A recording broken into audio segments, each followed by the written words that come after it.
Glory to Jesus Christ, it's Gen Z Evangelist here, back with another video. Here we'll be reviewing and comparing these two Bibles, the New American Bible, St. Joseph's Edition, and Thomas Nelson's King James.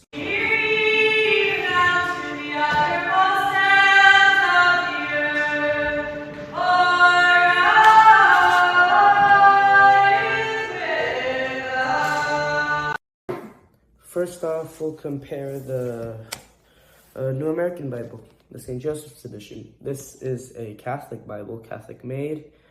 It's made by the Catholic Book Publishing Company, so we pretty much,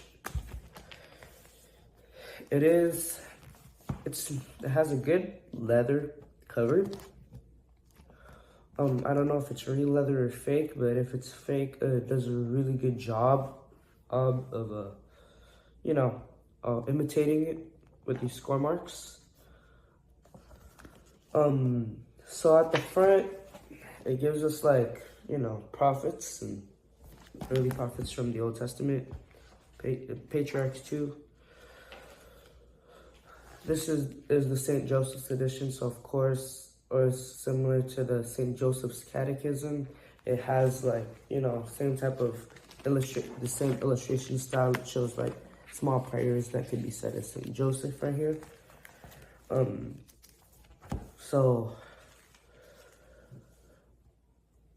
It has the credits. It's in the front. And this was made by the Board of Trustees of the Confraternity of Christian Doctrine, and published in New York. It has a prayer to the Holy Spirit here, and it has a Nihil Obstat from the Carmelites, and it has the imprimatur of the Archbishop of Washington at the time, Cardinal O'Boyle. There's a prayer to the Holy Spirit at the front before the preface, and there's also a letter from Pope Paul I think that's Pope Paul VI. Yep, Pope Paul VI.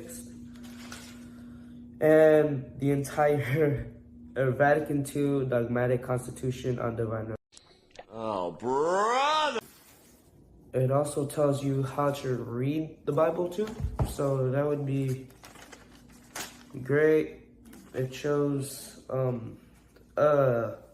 pictures of the Holy Land and explains it. It shows the chronological history of Israel. Well, not the state of Israel, but these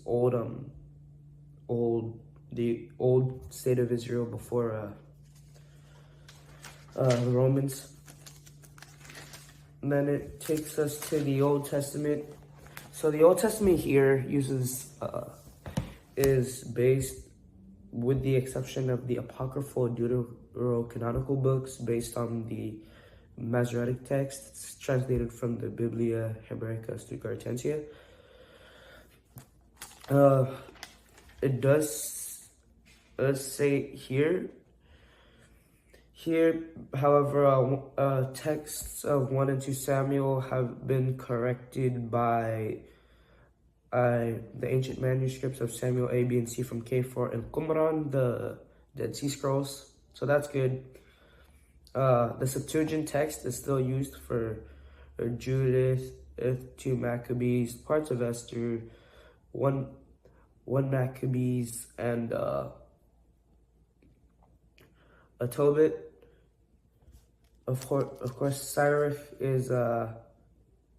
Sirach and Baruch are also translated from Greek in here. This took almost 25 years because Genesis, from the books of Genesis, from Genesis to Ruth, were published in 1952. The wisdom books were in 1955. The prophetic books in 1961, and the historical books in 1969. So it took that long to publish it. So we have here a great double double columned text with good footnotes, both theological and regarding the meaning of certain words that could be confused. Over here, at some points, there are certain illustrations, and they're double-sided illustrations, and it's supposed to be like at least close to where they are supposed to symbolize. Guys, Jacob's dream. David dances before the ark. And then at some point here in this Bible, although there'll be a family record book in which it's 5 pages long. It's near Jeremiah 46, so page 945. So, by the time we get to the New Testament, it says here that it's the Revised New Testament. So, I wonder what that means. Was it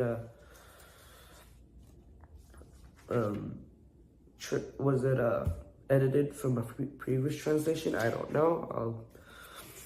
You can research that. I'll have to research that at some point. On the preface, this is here. It says here that it was translated from Nestle Aland's Novum Testamentum Graece. And yeah, it's pretty much a long preface until and then it finally goes to the book of Matthew until Matthew 8, where it has a good page showing the 5 joyful mysteries of the Rosary.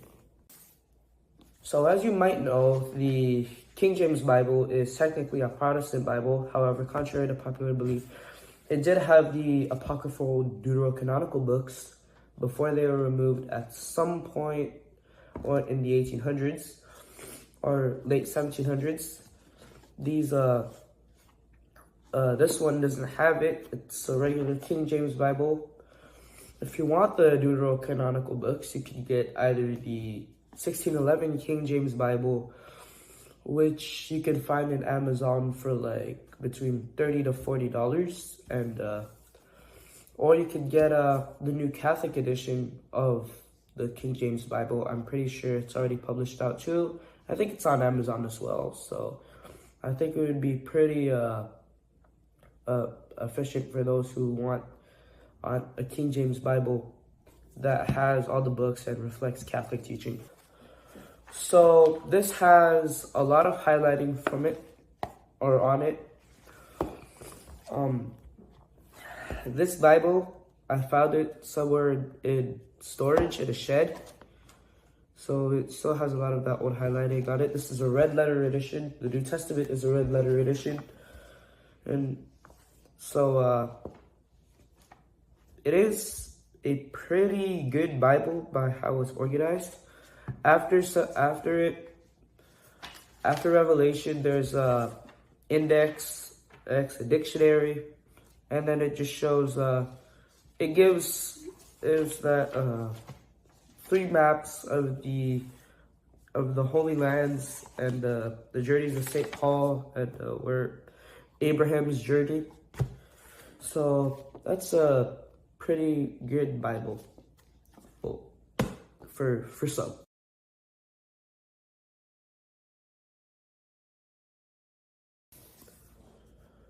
So this Bible is less thicker, obviously, than the New American Bible that I previously reviewed.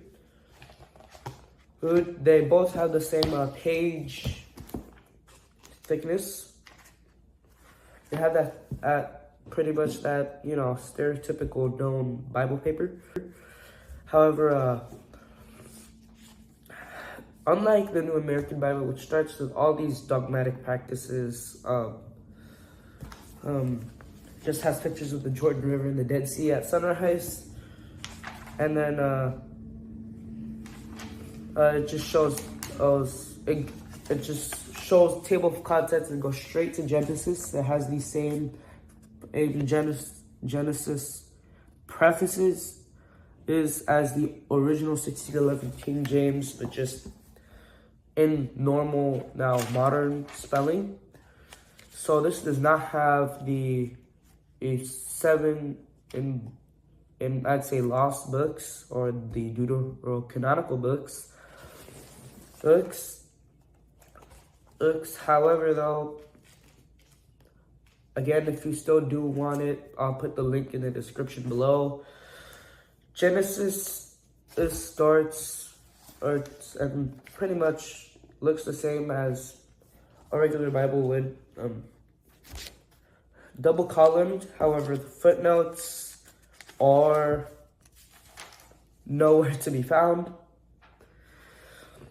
And I think this is part of Protestant interpret the Bible as your own sort of thing, because I've seen other Protestant Bibles with footnotes. So I think those are a bit more better than this one. But if you want tradition, you can find it in a King James Bible.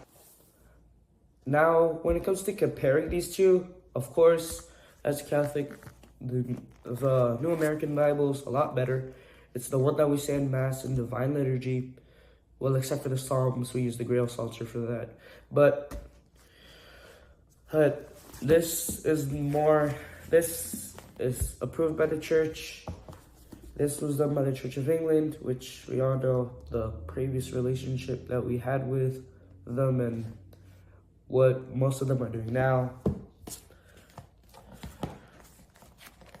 But for learners, the New American Bible is a lot more helpful. It has a lot of footnotes. It has the 7 needed books. Well, I'd consider 3 Maccabees as lost too. That's not in either of these. However, still, I'm pretty sure that someone could just probably like bookmark that on their phone. Hopefully, probably on their phone or their computer. However, this helps learners both theological, just basic, like regular learners. I think that this has a late middle school, early high school level of learning. So I'm pretty sure that most people can probably read this, hopefully. So this is practically the best choice if you want a Bible that has good footnotes, that it has been used by the Catholic Church for decades at this point, and it's a modern translation, so it should still have the same meaning as it has today. However, if you want a traditional languaged version Bible that was used since 1611, you can get the King James Bible. But if you want the actual original King James Bible, which is a lot more closer to the New American Bible than you think, I'll link the description below. It's a pretty great Bible. I've read it myself. Of course, I don't have one right now, but if I did, I'd be reviewing it. It's Chance the Evangelist. Glory to Jesus Christ.